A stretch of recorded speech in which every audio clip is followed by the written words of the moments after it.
안녕하세요. 리플렉션의 피드입니다. 안녕하세요. 디테일링계의 아이돌을 꿈꾸는 마하장, 리플렉션의 마하장입니다.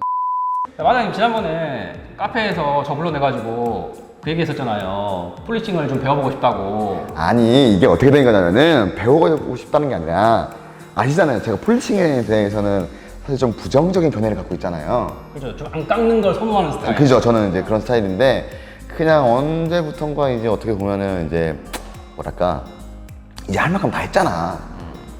없잖아, 저는 이제 할 게. 나는 열심히 여러 개를 만들어내는데 나는 본인은 딱 하는 순간이 딱 끊겨버리는 순간이 와버리니까. 그냥 뭐 그런 것도 그렇고, 그리고 어차피 그 스월이나 스크래치라는 자체가 아무리 셀프 세차를 한다고 해도 물리적으로 힘이 가해지는 순간 생길 수밖에 없잖아요. 아무리 좋은 타월, 좋은 케미칼을 가지고 셀프 세차를 해도 생기기 마련이잖아요.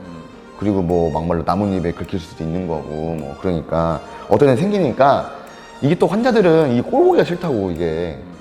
근데 사실 뭐 그 전까지는 그냥 뭐 어쨌든 이제 폴리싱에 대한 이제 부정적인 견해를 가지고 있었던 1인으로서 그냥 그런 게 있을 경우에는 뭐 UC 컴파운드라든지 아니면 뭐 스월, 진짜 간단한 스월 제거, 샌딩기 같은 걸로 이 정도만 했었거든요. 근데 그걸로는 한계가 오잖아. 깊은 게, 조금이라도 깊은 게 생기면. 근데 이게 눈꼴 시린 거지. 지우고 싶은데. 그래서 이제 뭐 하다 보니까 이제 뭐 내 자신과 타협을 한 거죠. 그래, 이참에 피디님도 있겠다, 한번 폴리싱을 배워보자, 뭐 그런 느낌. 근데 너무 전문가 정도 말고 그냥 즐길 수 있을 정도만 다 이제 영상을 보고 모든 분들이 이제 같이 쉽게 할 수 있을 정도만. You know what I'm saying? 뭐라고요? 자, 그러면은 일단은 좀 진단을 해볼게요. 네. 사장님이 이쪽 디테일링계에서 이렇게 계신 지는 꽤 됐단 말이에요. 그죠? 네, 오래됐는데 이제 그 폴리싱을 뭐 어느 정도 알고 계신지 한번 진단을 해볼게요. 일단은 첫 번째, 그 폴리싱이라는 것이 정확히 무엇인지 아세요? 연마! 그렇죠. 연마라는 개념. 그 개념은 알고 있죠. 네. 그러면은 두 번째로 아까 샌더기를 써봤다 그랬잖아요. 네, 샌딩기. 그러면은 뭐 듀얼 광택기라든가 싱글 광택기를 네. 제대로 운용을 해본 적은 있어요? 듀얼은 몇 번 이제 어깨 너머로 보기도 했고 써보기도 했고 뭐 그렇죠. 싱글은 안 써봤고 듀얼 정도는 뭐 가끔 그냥 뭐 손맛만 본 정도? 네, 속만만 진짜 그 그립감만 본 정도? 뭐 그런 느낌? 낚시할 때 딱 캐스팅하는 정도? 뭐 이 정도? 이런 느낌. 그럼 마지막으로 와 사장님은 차 한 대가 네. 광택을 네. 몇 번 낼 수 있다고 생각을 해요? 아, 글쎄요. 그거는 그 폴리싱 하시는 분에 따라 다르지 않을까 싶어요. 왜냐면은 이제 뭐 클리어층이 있잖아요. 폴리싱 어쨌든 돌리면 클리어층이 점점 좀 얇아지잖아. 뭐 사람 눈에는 안 띄지만 차량마다, 차량 제조사마다 다 또 다를 거고, 폴리싱 돌리는 분들이 어떻게 이제 얼마만큼을 한 번에 할 때 깎느냐, 연마를 하느냐에 또 다를 거고, 그러니까 이거는 어떻게 카운팅 할 수 없지 않나요? 자, 이제 마 사장님의 수준은 뭐 대략 어느 정도인지는 이제 알겠어요. 자, 이제 마 사장님은 반대로 이제 폴리싱에 대해서 뭐 궁금한 게 있었어요? 그러니까 제가 알고 있는 개념은 폴리싱에 이제 기계도 있고 컴파운드, 패드 이렇게 세 가지가 필요하잖아요. 근데 뭐 기계는 기계인 거고, 제가 알기로는 컴파운드와 패드 조합이 굉장히 중요하다고 알고 있어요. 그리고 그렇게 생각을 하고, 어떻게 보면은 그러니까 이런 차 상태에는 이런 컴파운드, 이런 패드의 조합이 좋을 것 같다, 이런 거 있잖아. 그러니까 이거는 뭐 피디님처럼 진짜 몇백 대 이상을 폴리싱을 해본 사람이어야만 알 수 있는 거잖아요. 경험 누적치? 그러니까 약 몇 대 정도를 돌돌이를 돌려봐야 돌돌이 오랜만에 돌돌이를 돌려봐야 아, 요 놈은 또 어디서 좀 돌리다 왔구나, 막 이제 이런 거, 이제 그런 거 있잖아. 맞아요. 그 디테일링계에서 이제 꽤 계시면서 충분히 배울 수 있는 시간도 있을 거고. 저 기회도 많았죠? 근데 네. 아까도 막 부정적인 뭐 견해도 있었겠지만은 네. 뭐 폴리싱에 대해서 안 배우신 이유가 한 가지 더 있다면서요. 아, 사실 또 뭐냐면은 피디님 같은 경우는 모르겠는데 저 같은 경우는 겁이 또 많아요, 의외로. 그래가지고 그러니까 폴리셔를 어쨌든 뭐 어깨 너머로 배워가지고 제가 하잖아요. 근데 분명히 제 성격에 칠을 까먹을 것 같은 거야. 입문하시는 분들 제일 걱정하시는 게 그거죠. 네, 그 사전에 이제 걱정하는 미리 이제 걱정 중이어가지고 걱정을 하는 건 맞는데, 근데 그런 걱정이 있었지. 아, 내가 괜히 사가지고 했다가 칠 까면은 재도장해야 되고 비용 더 나오는 거 아닌가 싶기도 하고. 괜히 더 커질까? 네, 그리고 또 괜히 또 남의 차 하기에도 또 너무 모험적이고. 그러니까 내 차부터 먼저 하고 싶은데 칠 까질까봐. 마사장님 이게 팩트네. 칠 안 까는 방법이 팩트해야겠네, 마사장님한테는. 그쵸. 근데 어쨌든 간에 이 어느 정도 숙달된 이제 그 경험이 쌓이지 않는 한은, 아니, 숙달된 분들이어도 살짝만 실수를 하면 칠 까먹는 경우를 내가 종종 봤어요. 그것도 이번 가이드 영상을 통해서 알려드릴게요. 뭐 칠 안 까먹는 방법? 뭐 칠을 100%안 까먹을 수 있는 방법이라고 말씀을 드릴 수는 없지만은 칠을 까먹게 되는 원리랑 칠을 안 까려면 어떤 걸 주의해야 되는지 제가 그런 부분을 좋다. 이건 좋다. 집중적으로 알려드릴 거예요. 그러니까 궁금하시면은 이 가이드 영상 계속 보세요. To be continue.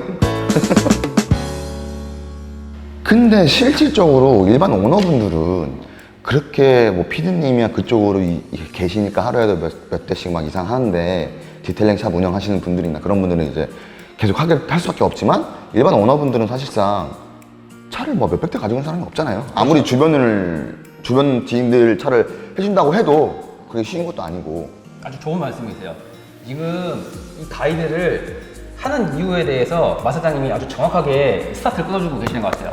자, 이 가이드는 분명히 가이드지만은 네. 뭐 프로샵처럼 이렇게 완벽하게 할 수 있는 그런 가이드가 아니에요. 여러분들이 그냥 단순하게 차 한 대를 완차를 하는데 문제 없이 할 수 있을 만큼의 가이드 영상. 좋다. 정말 프로의 수준으로 배우고 싶으시면은 돈 주고 프로샵에 가서 배우시는 게 저는 맞다고 생각합니다. 저 역시 폴리싱을 배워서 조금 아는 게 있긴 하지만은 저 역시 프로는 아니기 때문에 여러분들한테 한 대를 완차하는데 문제 없을 수준까지만 가르쳐 드릴 거고요. 조금 더 깊은 부분은 여러분들이 차 후에 공부를 하시면서 배우셔야 됩니다. 그러면은 제 눈높이 맞춰서 알려줄 거예요? 그럼요. 근데 마사장님은 여기서 세린이에요.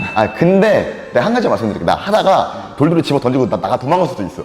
이제 저도 뭐 많이는 아니지만 그래도 뭐 듀얼 같은 거 돌려봤을 때 뭐 물론 뭐 컴파운드에 따라 다르지만 이제 가루도 많이 날리기도 하고 사실 이게 육체적 노동이 엄청 많이 들어가는 작업이잖아요. 그렇죠.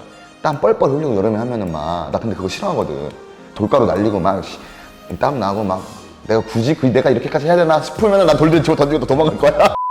자, 제가 무슨 얘기를 하고 싶은 거냐면은 자, 저는 폴리싱을 배우지 말라고 권장을 하고 싶어요. 전에도 옛날에 영상을 한번 만든 적이 있었는데 폴리싱이라는 것 자체가 우리가 최소한 완차를 한 대 하기 위해서 장비를 구비를 한다고 했을 때 와장님은 뭐 대충 어느 정도의 금액이 필요하다고 생각을 해요? 보통 최소한으로 봤을 때 가성비 좋은 걸로만 구성을 꾸렸을 때 못해도 100만 원은 투자를 해야. 제가 예전에 영상을 만들면서 대략적인 이제 수치를 만들어 봤었는데 최소 70만 원. 최소. 근데 여기에는 심지어 세차 비용과 게러지 비용까지 다. 왜냐면은 이걸 보고 배우시려는 분들은 프로이거나 아니면 이런 장소가 제공되어 있는 분들은 거의 없을 거란 말이에요. 잠깐만요. 그러면은 70에서 저는 100만 원이라 그랬고 피디님 70만 원이라고 그랬잖아. 근데 일반 광택샵 가면은 60, 70만 원이면 광택 돌리잖아요. 네, 그게 핵심이에요. 그게 낫지 않아? 여러분들이 60, 70만 원 주고 광택기 사고 광쪽 부자재를 사면은 프로샵에 10%의 수준도 안 나와요, 퀄리티가. 그러니까. 하지만 광택샵에다가 60, 70만 원을 주면은 그 마음 편하다 이거지. 새 차를 만들어가지고. 그러니까 완전 반짝반짝 하잖아. 그렇기 때문에 저는 이 가이드를 그런 분들이 보라고 말씀을 드리고 싶어요. 단순하게 내가 내 차 한번 밀고 그렇게 하실 분들은 이번 가이드가 맞진 않아요. 보시면 안 돼요, 오히려. 하지만 반대로 내가 동호회 활동을 하면서 여러 사람들이랑 같이 즐기고 싶다. 혹은 내가 취미로라도 이렇게 꾸준하게 장기적으로 진행을 하고 싶다. 그러신 분들한테 맞는 그런 영상입니다. 일회성이 아닌 네. 앞으로도 꾸준히 폴리싱이라는 거를 다른 사람들과 같이 공유하고 싶고 즐기고 싶으신 분들. 네. 자, 그렇기 때문에 정말 폴리싱을 좀 진지하게 배우고 싶은 분들은 이번 가이드 영상을 잘 시청해 주시면은 적어도 차 한 대를 완차를 하는 정도까지는 지금 만들 수 있게 제가 가르쳐 드리도록 노력을 하겠습니다. 자, 마사장님, 일단은 제가 이제 폴리싱에 대한 걸 일단 설명을 드릴 거예요. 네. 폴리싱이라는 게 무엇이냐면은 말 그대로 연말을 하는 건 맞아요. 연말을 하는 건 맞는데 정확한 우리가 광택 업계에서의 폴리싱이라는 개념은 난반사를 정반사로 만드는 걸 폴리싱이라고 해요. 단순하게 폴리싱이라는 단어의 의미는 연마지만은 우리가 말하는 광택이라는 개념은 차량에 도장면이 이렇게 있으면은 각종 오염물이나 뭐 흠집에 의해 가지고 도장이 일정하지 않게 된단 말이에요. 그죠? 울퉁불퉁하고 그래서 빛이 막 여기저기로 막 그 반사될 때 난반사라 그러잖아요. 그렇죠. 빛이 일정하게 반사가 돼야 되는데 이게 이 흠집 사이에 있는 곳에 빛이 들어가면은 빛이 제대로 반사가 되지 않고 다른 방향으로 반사가 되면서 이게 난반사를 일으켜요. 근데 이게 계속해서 쌓이면은 흔히 말하는 도장이 뿌얘지는 현상, 뭐 스월 마크, 뭐 이런 증상이 일어나는 거예요. 그렇게 되면은 아무래도 광택이 장연스럽게 죽을 수밖에 없죠. 아, 그럼요. 이거를 우리는 연마를 해서 면을 맞추는 공정, 이거를 우리는 흔히 말해서 이쪽 업계에서는 광택, 폴리싱 이렇게 부르는 거예요. 자, 그러면은 아까 안 깎는 게 좋다고 했잖아요. 저는 네, 이거는 맞는 말이에요. 폴리싱을 안 하면 안 할수록 좋은 거예요. 물론 폴리싱을 하면은 뭐 신차 같은 컨디션을 만들 수 있겠지만은 이 절대 좋은 게 아니거든요. 깎는 행위 자체가. 자, 이걸 알려면 도장면의 구조를 조금 이해를 해야 돼요. 자, 상식적으로 가장 먼저 철판 있겠죠, 맨 밑에. 뭐 범퍼 같은 애들은 뭐 플라스틱 이런 애들이 있을 거고. 자, 그 위에 그 프라이머라는 게 붙어요. 프라이머. 프라이머가 뭐냐면은 페인트가 잘 본딩이 될 수 있게 도와주는 이쪽에 접착제 같은 역할을 하는 거예요. 자, 그 위에 베이스 코트가 붙어요. 베이스 코트가 뭐냐면은 컬러 코트, 말 그대로 우리 차량에 색상을 내는 페인트예요. 자, 그 위에 이제 클리어 코트가 올라가는 거예요. 뭐 펄이 있는 차들은 그 사이에 펄이 올라가기도 하는데 뭐 일단은 기본적인 구조는 이렇습니다. 우리가 폴리싱을 살릴 수 있는 거는 이 클리어 코트라는 맨 위에 있는 투명한 광택층이에요. 자, 근데 우리가 스크래치 깊이가 클리어 선에서 스크래치가 난 거면은 그만큼 깎아내면 되는데 클리어 이상으로 이제 파여버렸어요. 베이스 코트까지 손상이 되는 그런 케이스예요. 그런 경우에는 폴리싱을 살릴 수가 없어요. 그러니까 심한 돌빵 이런 거는 힘든 거잖아요. 돌빵은 못 살리죠. 그냥 말 그대로 도장이 까진 부분이고 클리어 자체가 떨어져 나가는 거기 때문에 그거는 살릴 수가 없어요. 그리고 막 뭐 아무튼 그리고 이제 흔히 말해서 손톱에 걸리는 정도의 스크래치, 하얗게 속이 보이는 그런 스크래치, 눌림 증상 이런 것들은 폴리싱을 할 수 있는 범위가 아니에요. 그런 부분들은 이런 폴리싱이 아니라 도장을 다시 한다든가 재도장 해야지. 상품 쪽으로 간다든가 그런 개념으로 접근해야 되는 문제예요. 클리어라는 게 엄청 얇아요. 우리가 알고 있는 A4 용지보다 더 얇아요.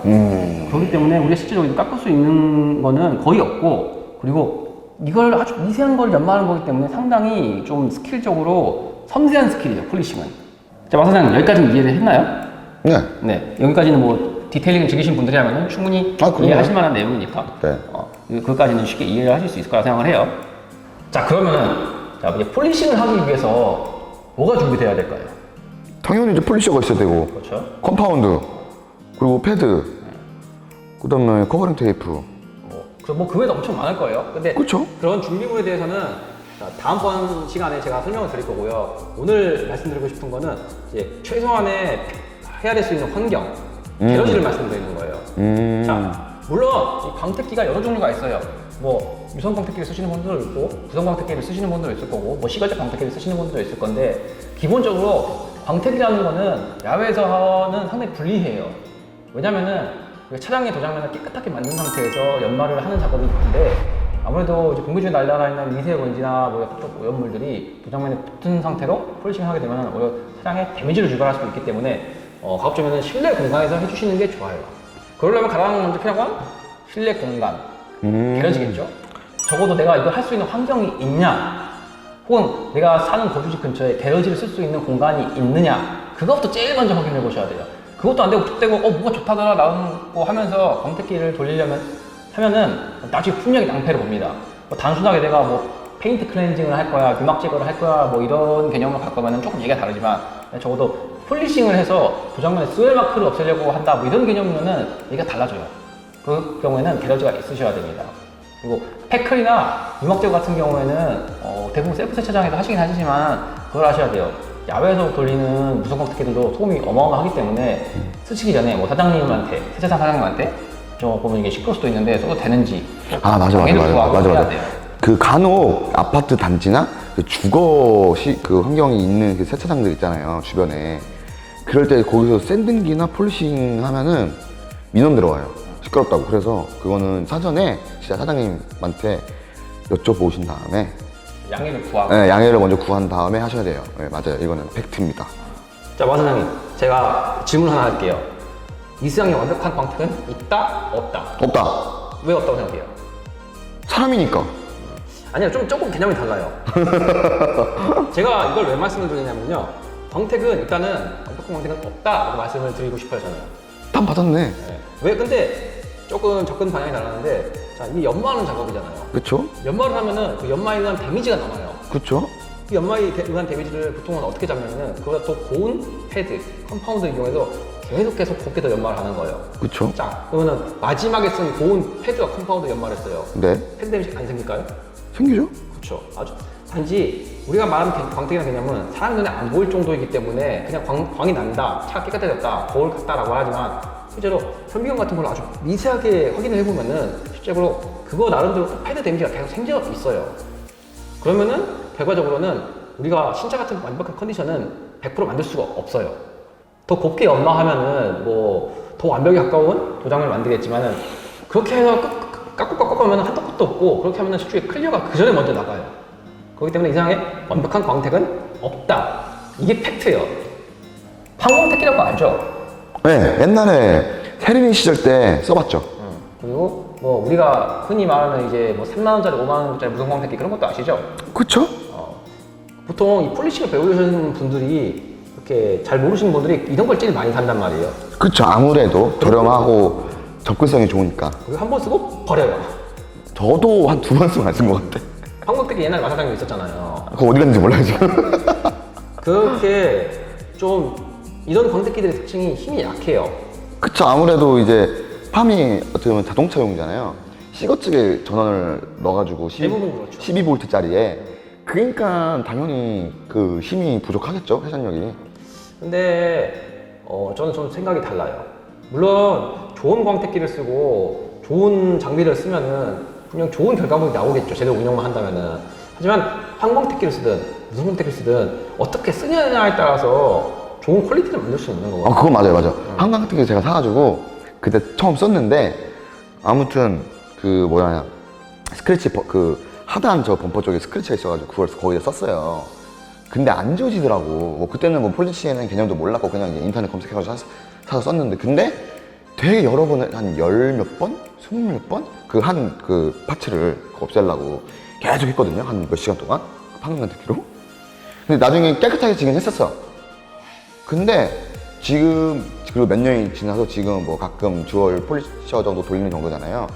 돌려보면은 광택기가 그렇게 나쁜 건 아니더라고, 결과물이. 그러니까 근데 다만 진짜 피드님이 방금 말씀하신 것처럼 어떻게 사용하느냐에 따라서 그게 있는 것 같아. 아무리 좋은 폴리셔를 쓴다고 해도 팜보다 못할 수 있는 거잖아요.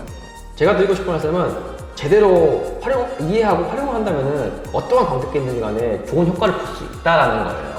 제가 앞으로도 단순하게 우리 전문가용 광택기뿐만 아니라 다양한 광택기를 가져 놓고 어떻게 활용을 하면은 좋은 결과를 낼 수 있는지 그런 거에 대해서도 차근차근 가이드로 알려드릴게요. 자, 마사장님, 이제 그러면 폴리싱에 대한 개념은 이제 이해하셨어요? 예. 네. 다시 한번 정리해드리면은 난반사를 정반사로 만드는 그런 원리예요. 뭐 더 깊게 파고들면은 더 깊은 내용이 있겠지만은 더 이상 깊게 가지 마. 너무 어려워지니까 안 돼, 안 돼. 단순하게 이해를 하고 그 좀 더 깊은 부분은 우리 폴리싱을 직접 해보면서 그렇죠. 직접 하나씩 해봐야죠. 하나씩 배워보는 걸로 할게요. 자, 그러면은 오늘은 여기 끝이에요? 그렇죠. 자, 다음 영상은 자, 우리가 그냥 단순하게 폴리싱을 이제 배우기 전에 가장 먼저 뭘 해야 돼요? 준비. 그렇지, 준비. 프리페어. 그렇지. 준비를 하려면은 사야겠지. 또 돈 써야 되는 거야? 하지만 쓸데없이 많이 사면 안 되겠지. 그치. 자, 제가 다음 시간에는 폴리싱 용품을 어떤 걸 구매해야 되는지 자, 가이드 영상은 다시 한번 영상을 만들도록 하겠습니다. 꿀 정보. 자, 오늘 영상은 여기까지입니다. 오늘도 시청해주셔서 감사합니다.